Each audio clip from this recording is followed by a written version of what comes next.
Delegates at COP29 summit under the United Nations Framework Convention on Climate Change have finalized an agreement setting an annual climate finance target of $300 billion by 2035 to aid developing countries in addressing the impact of climate change.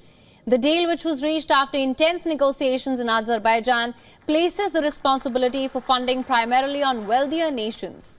This new financial goal will succeed the previous commitment of $100 billion annually, which was initially pledged for 2020 but was only fulfilled in 2022 and is set to expire in 2025.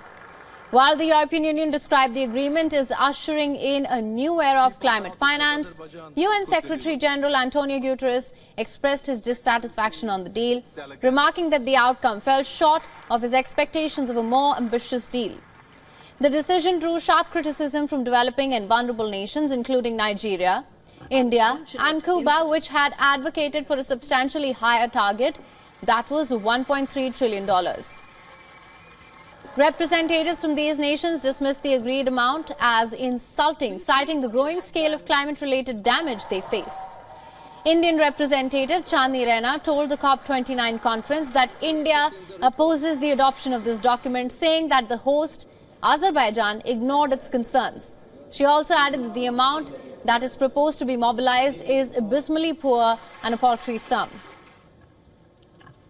Unfortunate incidents that this document is nothing more than an optical illusion. This, in our opinion, will not address the enormity of the challenge we all face. Therefore, we oppose the adoption of this document. We oppose the adoption of this document. India opposes the adoption of this document, and please take note and regard of what we have just said from the floor of this room. In addition to the financial commitment, COP29 also approved the establishment of a global carbon market to trade emissions rights and outlined strategies to mobilize funding for new projects aimed at mitigating global warming.